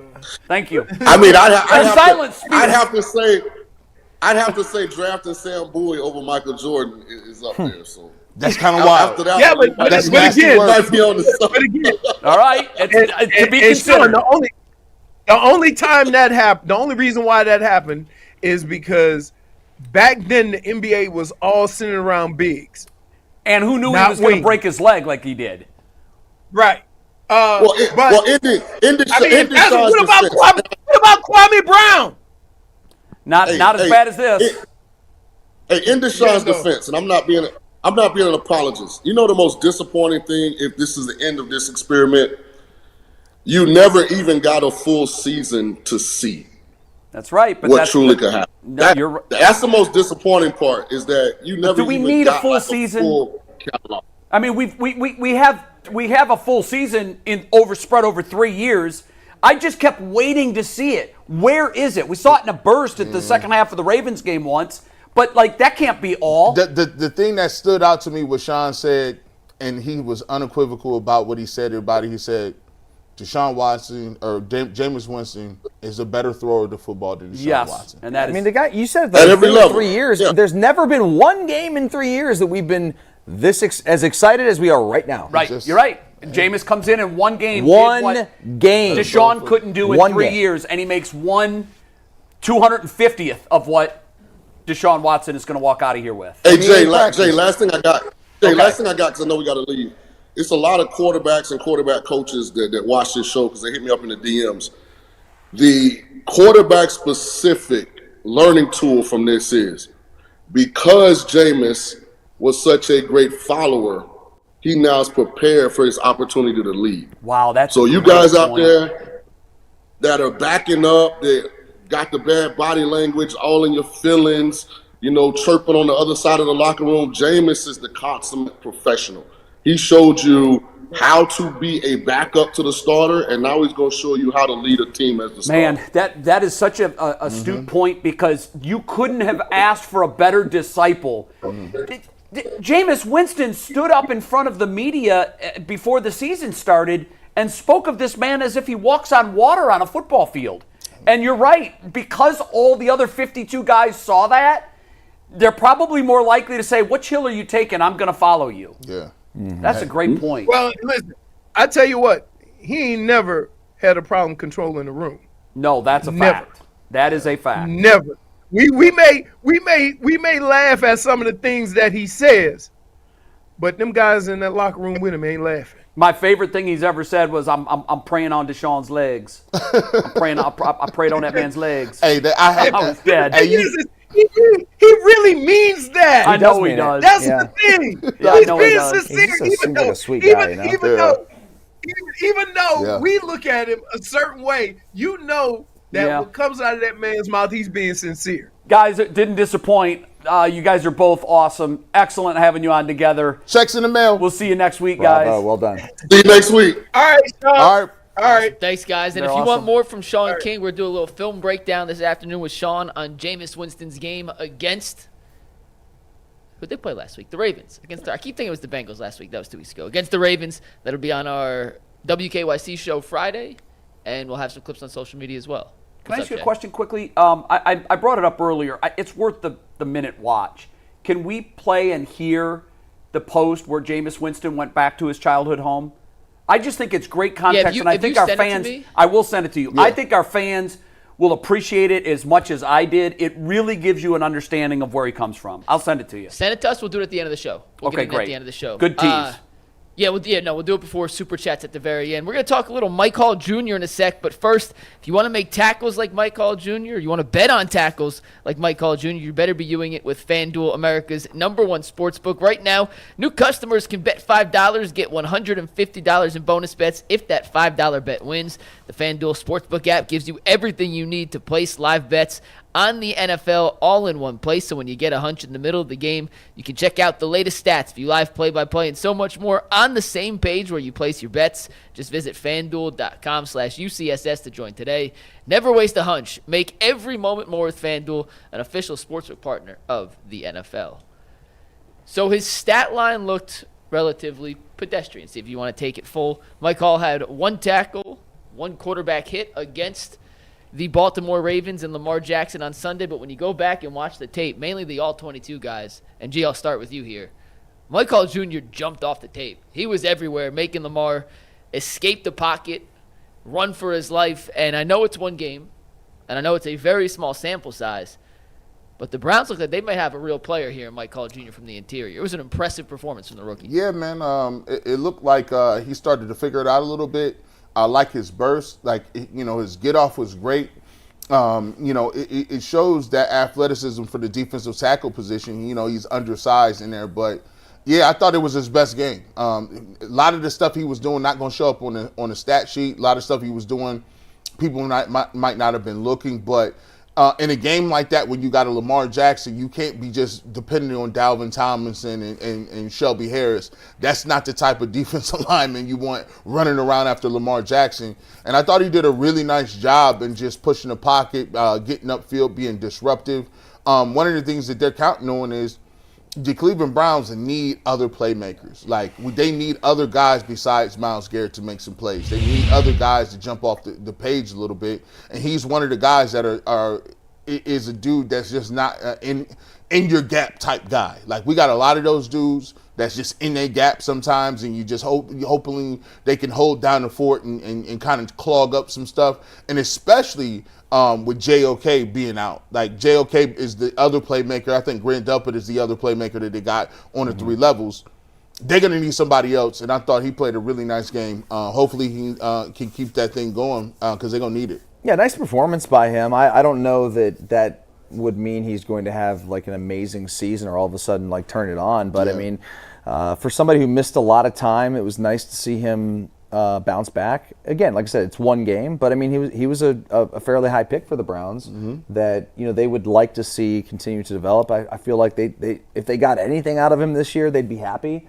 And they have got some, and you got the most actually on this past weekend's game. So I'm hoping. I think it's still probably a little too early for me to get too excited about it. Right. But coupled with what we saw in training camp, and we had some guys actually, which I thought was blasphemous because it's just why would you want to tag a young player with this? But when you have his name mentioned in the same sentence as Aaron Donald, that might be hyperbole, but wild. Maybe it's not. That's wild. Maybe it's not. Maybe we'll find out. So I'm really encouraged by what we've seen so far, and I'm very hopeful about what we're going to see in the future. I think that this could be a guy by the end of the year that we definitively put into the camp of draft home run for Andrew Berry because he needs him. I want to see more production. Even when you go back when they drafted Mike Hall was always the guy they mentioned for Ohio State. Never really had that year where it was he has 8 to 10 sacks and his physical gifts and he would flash. I remember watching one of the original games against Notre Dame, and I'm like, man, okay, I see you, Mike Hall, you doing your thing, and then it's kind of like the rest of the season you didn't see much. But yeah, the production has to get there. But it's baby steps. So I think you brought up the fact that he hasn't played. And trust me, after the beginning part of the season when he was on an exempt list, I was like, oh, he might be out of here. When you go on that list, that's the list of no return. Like, if you get put on that list, I'm immediately saying I have no expectations for what you're doing. Right. When you go on an exempt list, you can't practice, you can't do nothing. I'm like, he might come back out of shape. Who knows? Come back, get hurt. So I wasn't counting on it, but I'll take the production and a pleasant surprise because I thought he did play well against the Ravens. Who was the guy they drafted a couple of years ago?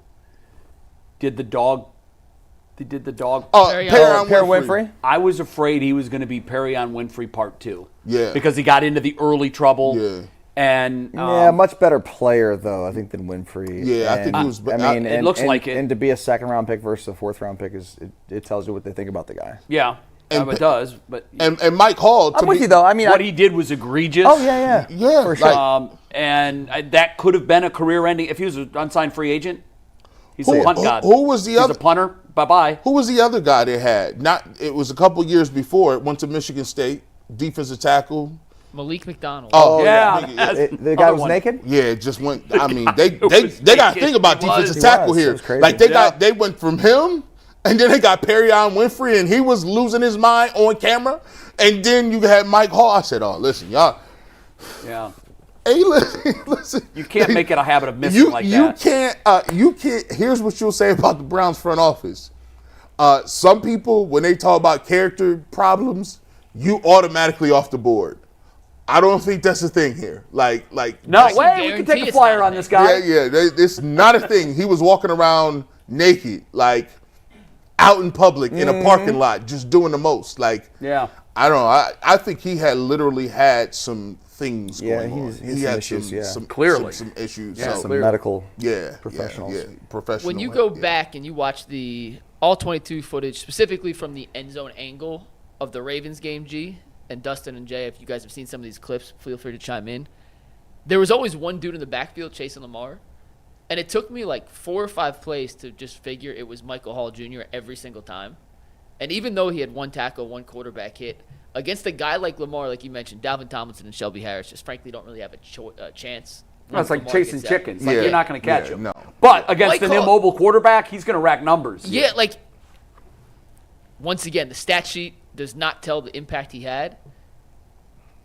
He was like the third most impressive player, I thought, in the entire game for the Browns. Wow, that's behind Jameis Tillman. And then You Mike agree with Bobby. that? Because I know you look at He every was play on popping that. off. Yeah. Every time you looked, he was popping off the tape. They need, like, for the Browns. And they need it. To your point, they need someone like that on the interior. They don't, like Shaun King said, like, I re-examined. I went back and looked at it. And when you 1-6, you have to have some strong conversations because you'd be like, I thought this dude was nicer than this. Like, I thought, like, you know, like, I done fell back a little bit on Greg Newsome. I done fell back on the top end of what Martin Emerson is. Yeah, I think we all have. They still got one linebacker. They got one linebacker every year. They don't have another. I think, you know, I will say, I think Zadarius Smith is having a much better year than he did last year. Yeah. That helped a little bit. But other than that, like, you know, Mitchell is not really, you know, taking the man on anything. So I was looking for the athleticism. So the thing that is really I like in the defensive tackle nowadays is if you guys aren't going to be running the football a lot, I like to get my 3 techniques out rushing the quarterback, and I like athleticism up front. And that's one of the things that he has. Mike, I know you wanted to turn to Cavs at 12:30, but we had on the rundown, and I was hoping we could talk about it, even if it's just quickly here for a minute. Yeah, if you want to mention the Nick Chubb stuff, we'll do I'd it like later to. more in depth because we got a big Cavs game tonight. I want to make sure they get the appropriate No, time. I think you're right. At 12:30, I think we should. The question was, I liked it. I liked the topic. It's basically, you know, Nick Chubb's progression, week 1 to week 2. When do we think? And you even used it as part of the question. I think. Do we think that we should wait until after the bye to expect the, you know, as the best Chubb that we can see? And that was perfect for me because that gives him enough games and enough time. I think after the bye, we're going to see the closest thing to Nick Chubb that we've seen. I think you'll start seeing it now. Already. And Leroy made the point, you know, being a former running back, talking about how Jameis throwing the ball down the field and then making it does. And he made the point, which was probably the best point, is that teams will now get out of base defenses and get into nickel and dime, where you put more defensive backs on the field, guys who don't really want to tackle Nick Chubb. Okay, so all of a sudden you get some of those matchups that you would like, the mismatches that you would like in terms of who you're, offense versus defense. You got 5 DBs on the field, 6 DBs on the field. Okay, great. Good luck tackling 24. You think he goes for 100 before the bye? Maybe not 100. I don't know if he gets that many carries. It's here already? Yeah. Oh, it's week 10. Yeah. Yes, they play the Chargers, then the God, bye. it is going to be. So I guess can he have 100 this week? 100 this week or I'll get him. I'll set the over/under on Nick Chubb's yardage at 79.5. Wow, see, I was pretty going to good. say 78. All right. I got him about 78, but I can see him having 81. And I would take in a the over. touchdown. I would take the over. I would take the over. All right, good. So I think he's I hope 80 that's, to I hope 100. that's the case. I'd love to see him over. I just think the bye gives him a month and 3 games under his belt. And I would think that, he already looked better last week. Mm-hmm. And you know how it is. When you come back from an ACL and you play a little bit, the coolest thing is, like, you get to a point where you're like, hey, I'm all right. I'm healed. I didn't even, you know what? I made a cut right there. I didn't even think about that.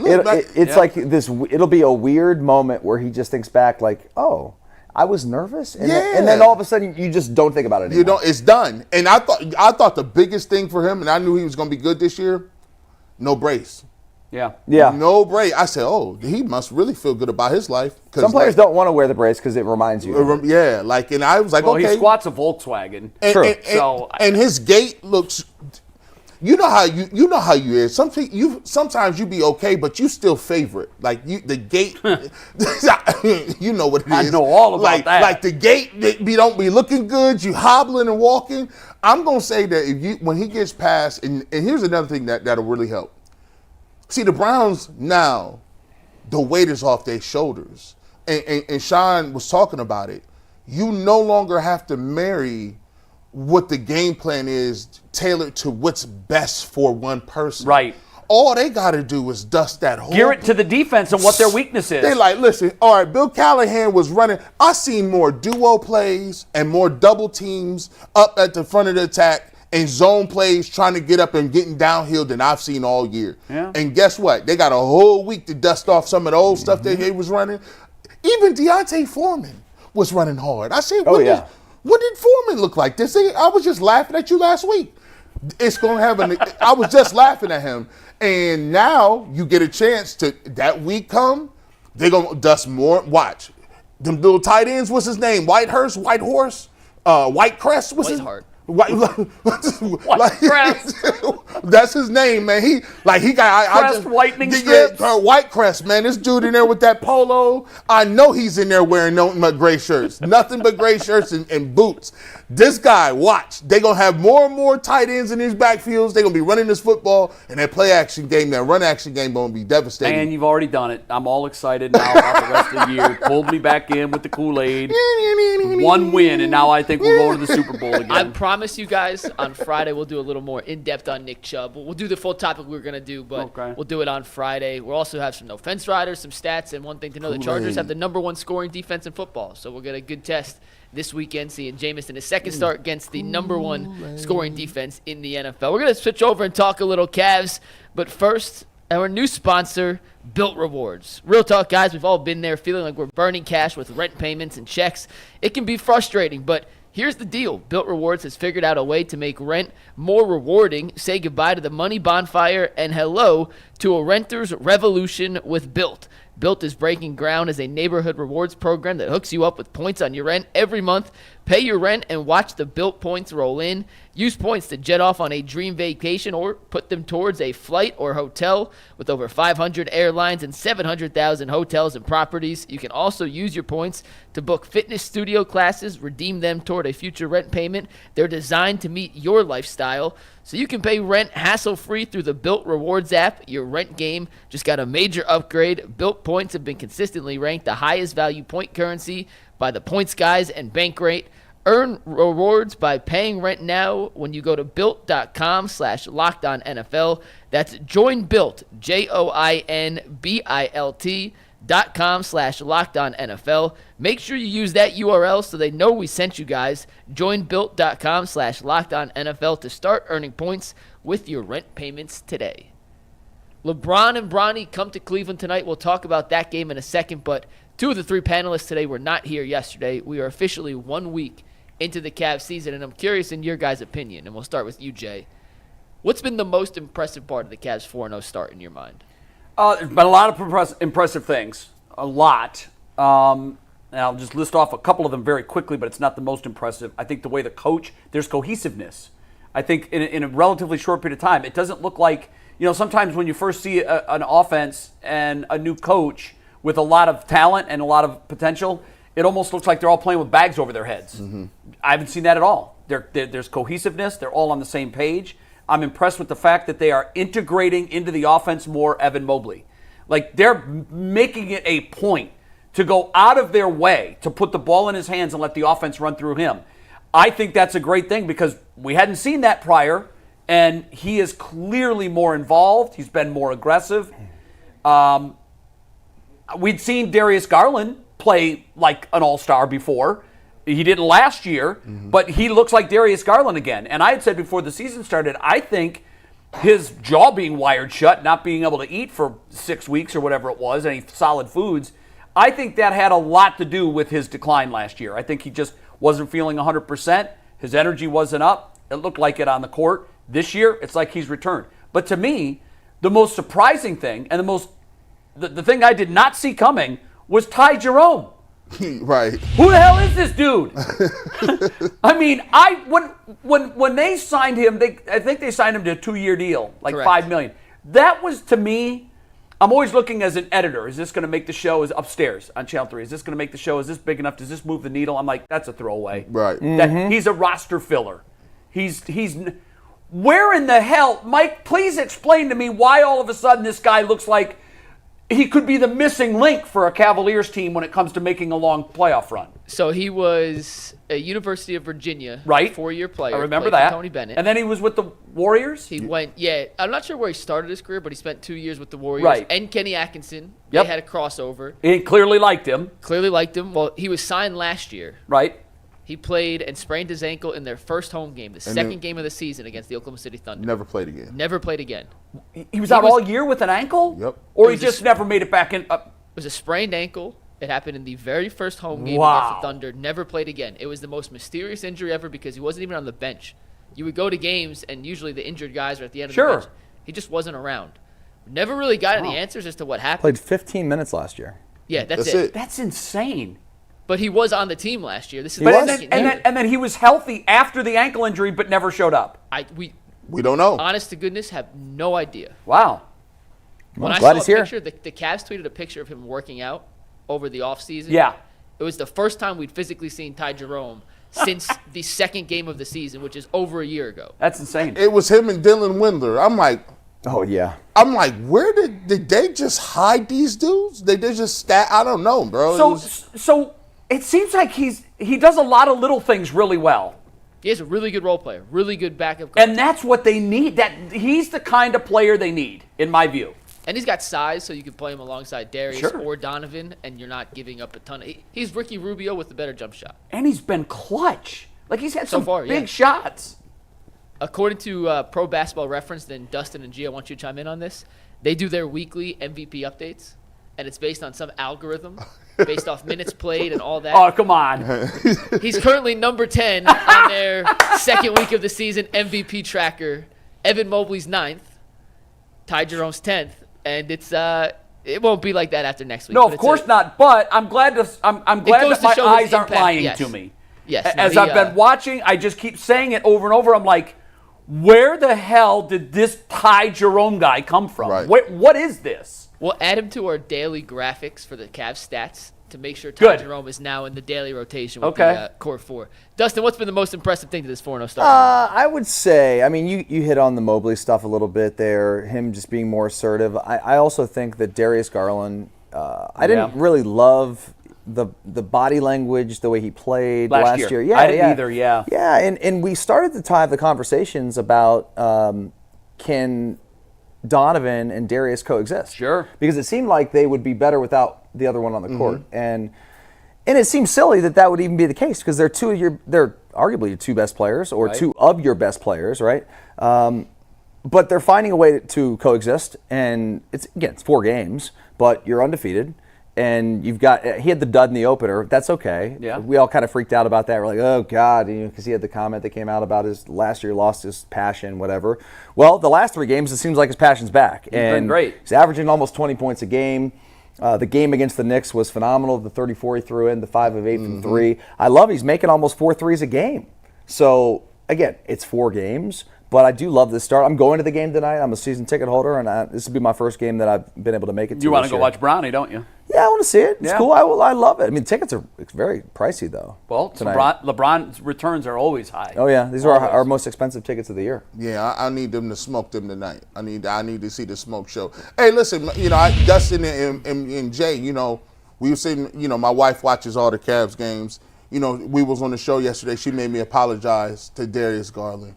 Wow. She said I can't talk bad about him no more. I said, well, listen. You were pretty hard on him. Hey, listen, last year I was disgusted. I'm gonna tell you why, bro. I just like the energy level. Like here's the part that really that got me with Darius Garland, but now I kind of understand why.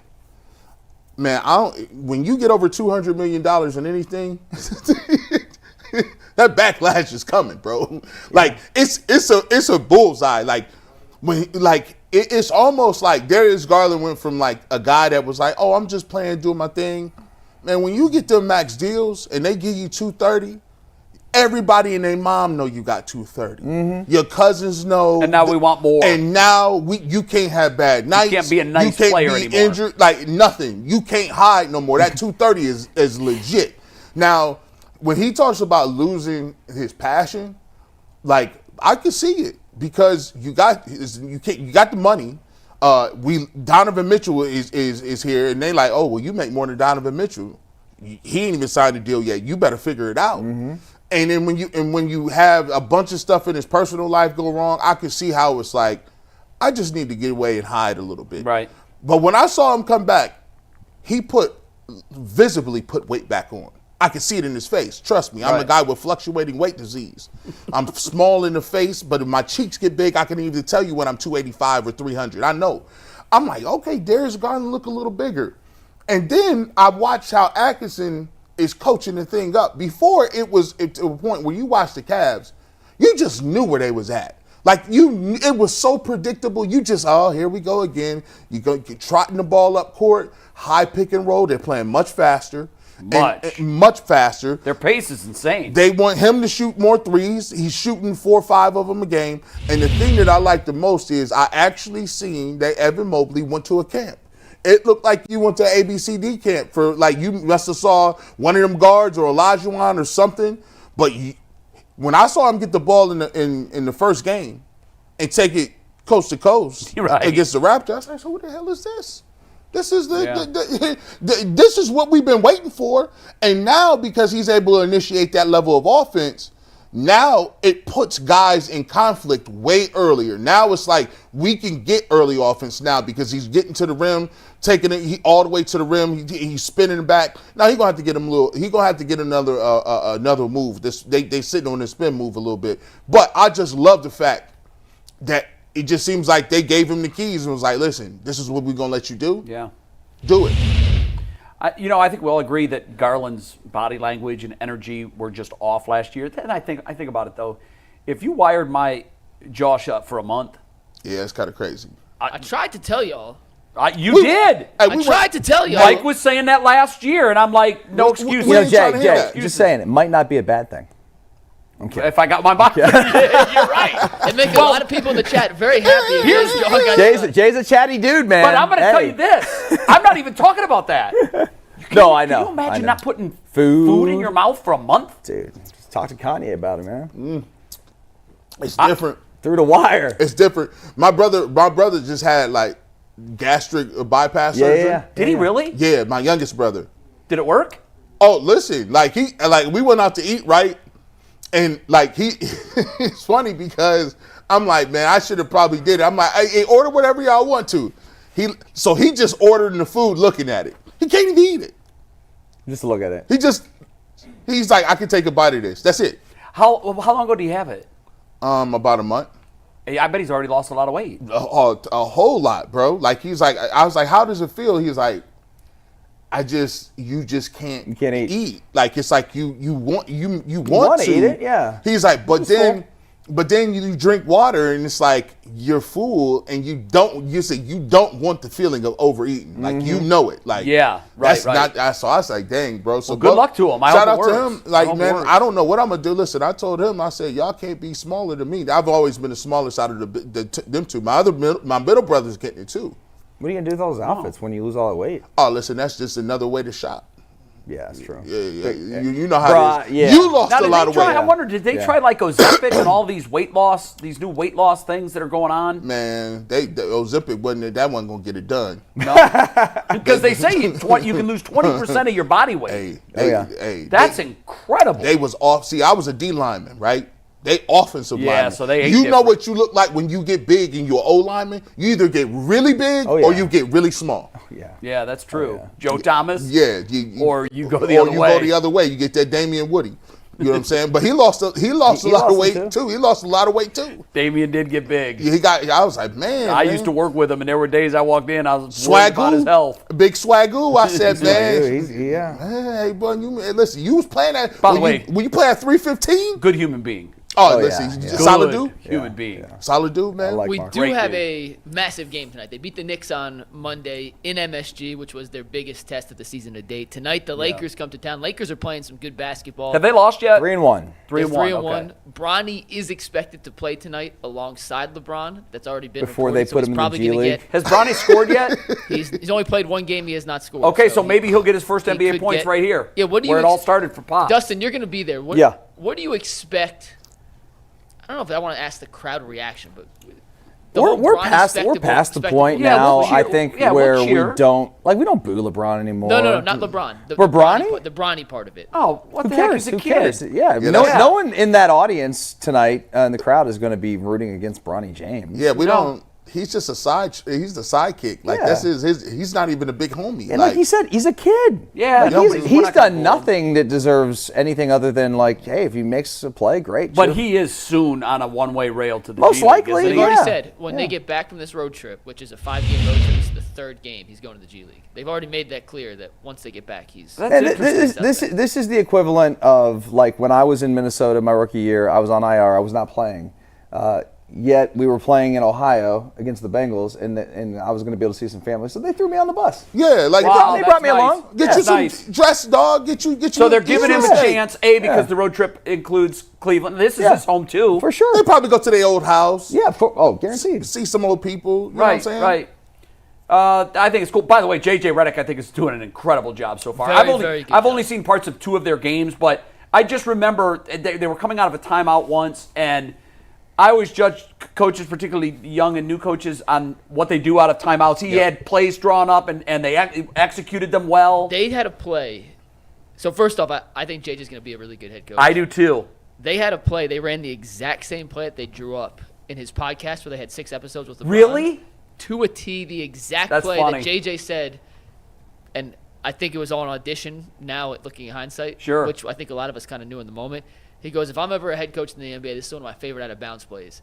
And in their first game, they ran it to a T. And it worked. Got Dalton connect a wide-open 3. It worked perfectly. And That's it's cool. awesome. They composed it side by side in the video of him drawing it up, and it was pretty cool. But it should be a good test. Tonight, though, one thing to keep an eye on. We talked about Mobley. The first 3 teams they played this season. I know. Not great front court. No bigs. Cat is a good offensive player. They have no interior defensive presence in New York right now. When Mitchell Robinson comes back, we'll see. Anthony Davis is as good as it gets. He's going to see it tonight. At the peak of his powers. I am very, very, very, very, very interested to see how aggressive Evan is against the defensive player of Anthony Davis's caliber. You know what I like? I like that, but this is the advantage that they can seek. The great part about it is they not only have 1 but 2 great defenders. They got Jared Allen. And so if Evan Mobley develops to a point where he's like, oh, I'm going to get mine regardless, they can always put Jared Allen on Anthony Davis. No. I mean offensively. You're talking about offensively. Mobley attack Anthony That's what I'm wondering, too. Well, here's the thing. Of course he's going to attack. But will he have the same success? This is as good as it gets. Because I think Anthony Davis, to me, Anthony Davis' success happens when he's a much better defensive player when his offensive game is working. When Anthony Davis is giving you buckets, so you're then saying he's more shut him active. down offensively and he won't be the force on Yeah, defense. he's gonna be trying to get his offense off. I'm curious to see that matchup. That's what I'll most be watching for tonight.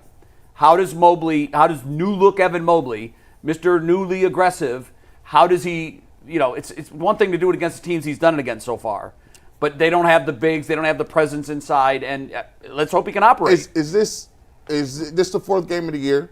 I look for this. To me, this is a game. Wait, they're 4-0. 4-0, right? Fifth game. Fifth game. Yeah. This is a game where you get Donovan Mitchell that comes out and says, "Yeah, I deferred a couple of them games." Donovan Mitchell is here to make a stamp on the game and say, "I'm the best player in the court today." Maybe it is because it's against LeBron. It's LeBron and I do and think Anthony that I've Davis. noticed that Donovan has, I don't want to say taking a back seat, but I do think that as part of this new look offense evolves, he won't have to do as much. Yeah. And yeah. I think he's fit into that well. He's been efficient and he's been good. And two, maybe this adds fuel to the fire. Hey, listen, Donovan, it's okay to push. It's okay to push to get in that top echelon. Right now, Donovan Mitchell prop tonight. What's that? Over under points, 26. I take the over. I'll take it over. I'll take the over too. D'Angelo Russell's also questionable for tonight's game. Oh, which means, really? He's not a good defender to begin with, but No, if you he's take him out terrible of the defender. equation, it gives you more. One other thing to watch tonight. This is another fun little tidbit. The Cavs want to run. They're playing with more pace than we've seen in the past. The Lakers are the opposite. They play as slow as possible. The Cavs have not had to face an opponent yet. The Knicks are still trying to figure out their offense. So Right. the Knicks team will I would set say up this, though, man. I think you get LeBron in this building, and that place is juiced, and the Cavs are pushing the pace. Yeah, he'll feed the off that Lakers will energy. feed off that energy, Yep. and they'll play a little faster than they typically play. I guarantee you. Yeah, LeBron wants to put on a show. There's I no know, I question. agree with that, but I'm saying this is the first game where they're facing an opponent who wants to play a different pace than they want to play. Let's see if the Cavs can Okay. impose their pace on a team that doesn't want to play. Yeah, as and fast. we'll also They find make out the if Lakers play J.J. their Redick game. can get his Yeah. guys to not sort of buy into what Exactly. the Cavs are trying to Yep. dictate Right. to them. And if Kenny Atkinson, I want to see how this line up. Like, you beat the Knicks. The Knicks are supposed to be contenders. Obviously, the Lakers feel like they're contenders this year. I mean, that's impressive. You come out as a new head coach and continuously beat these guys and see if you're going to impose their will in the way we want to play. I'm interested in seeing it, man. I'm interested, man. Should be good. We have some super chats. Then we're going to end with the video Jay sent us about Jameis Winston and his homecoming or upbringing. But we got 4 super chats. The first one. Oh, also real quick. There was a super chat that came in yesterday during the Aditi interview. Mm-hmm. We held Aditi to the very end of the show, so I didn't see it. So we apologize for not reading that super chat. If you send it in again via a comment, if you send it to Ant and tag Ant, we'll try to read that before the end of today's show. But we did miss a super chat last night. Hand up, our bad. We did them earlier. Then we brought Aditi on, didn't see it till the end. So today's super chats. Ahmed Fadula says, happy to see Winston ball, but finishing between 5-12 and 8-9 is the worst case scenario for this team. This team waited too many weeks to make the quarterback swap. Ultimate betrayal of the fan base. It's disgusting. I don't disagree with any of that. Facts. Buckeye Pauly says, it's sad that injury was the only reason Watson has come off the field. Haslam's legacy as an owner is tied to the fact he can't get the quarterback right, and has wasted the prime years of some of his elite players' careers. The hope is that Don't disagree with any of that. The hope is you can salvage that mistake by finding a quarterback in an unlikely way. Well, what's funny is they did that last year, and then they told him he wasn't welcome. I hope they learn from their mistakes. I do too. Because this one's 30, not 40. Yeah, learn. Last super chat, Rob Cunningham says, Quincy's video helped me appreciate and see why staying in the pocket and throwing with anticipation is the difference. It's why Flacco and Winston worked, why Deshaun didn't. Even though Leroy talked, I said, listen, playing out of structure look cool on Madden, and if you can do it really well like Patrick Mahomes, it'll work. But listen, man, you counting on that to work every I think what play. we're finding is there's 2 guys that own it, Mahomes and Lamar Jackson. And outside of that, there are guys that can do it, but when you build your entire offense around that, you're making a massive mistake. I would if you told me I had an opportunity to take two different quarterbacks, and we've tried to do that a couple of times. We did it with Manziel. We looked at it, right? We've done that with a few guys. I don't know if it's sustainable. You got to be great. Like, you got to be special. You have to have special physical abilities like Lamar Jackson if you want to live that way. Well, the sustainable part is the right question, because we've been asking that about Lamar Jackson, and he has had stints where he's been hurt. But Cam Ward. He's got this unbelievable knack, and I thought Michael Vick had it too. You never get a clean shot on him. Never. And because he's just so tricky and can move in ways where – and he knows how to protect himself, and that's just longevity. It leads to longevity. You guys know, like, I'm sorry to cut you off. No, go ahead.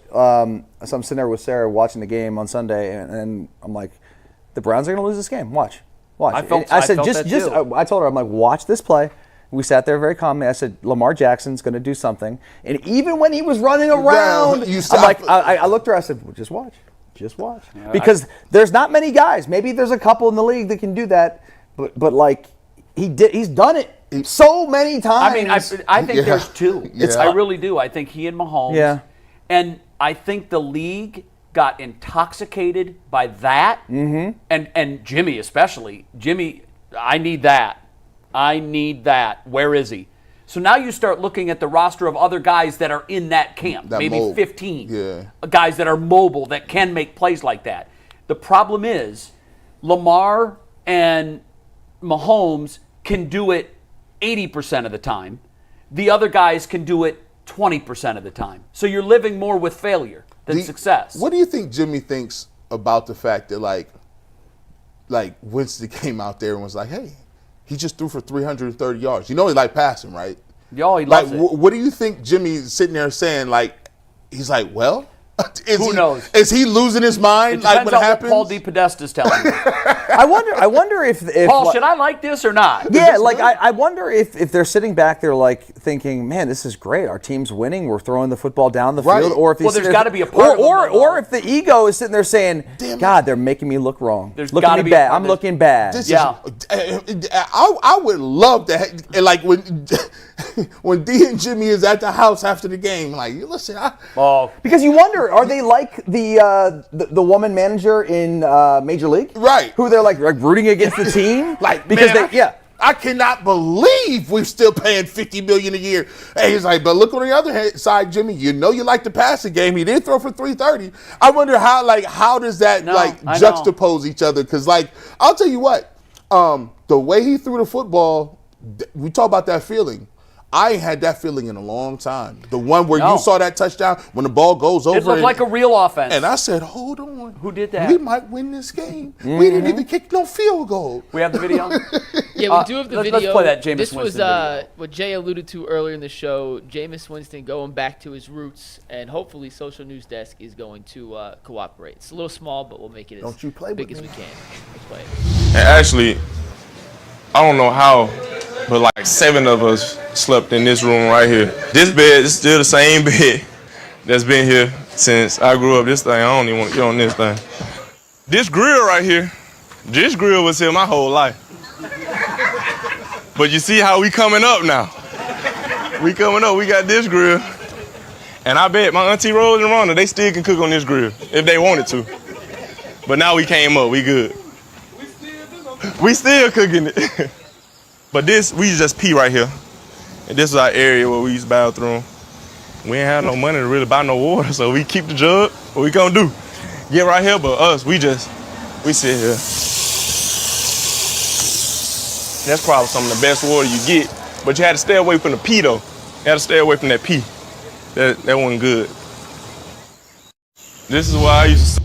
Man, we used to go to the faucet all the time. We were playing outside, that man. Faucet water. Something about the hose. Oh yeah, where you know the organisms will grow. God, man. But it quenched your thirst. You turn that thing and there it was was coming nothing out. better. You could taste the old copper and the rubber from the hose. Sure, and it's like, made it better. You're so thirsty, it didn't matter. And then we would flag down the ice cream truck, and we knew we wasn't getting that. My mom, my grandma would be like, I remember those days. Stop flagging You'd that hear truck the down. music and say, you run in the house, you say, Mom, no.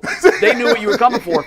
I got to tell you quickly, I know we're running out of time. To me, what that gives me such a peek into who he is what he comes from, and I think it speaks even more volumes of the character that he is. He could afford to pay. He could build a brand new house that had all the amenities he wants, and apparently his parents are like, They won't we're move. good. We're good. no, Jameis, we're going to stay right here. We'll take the new grill though. And that's cool. They won't. Yeah. Like it's like yo, like it happened. Like my grandma, like the same thing. Like my uncle got older. He was working.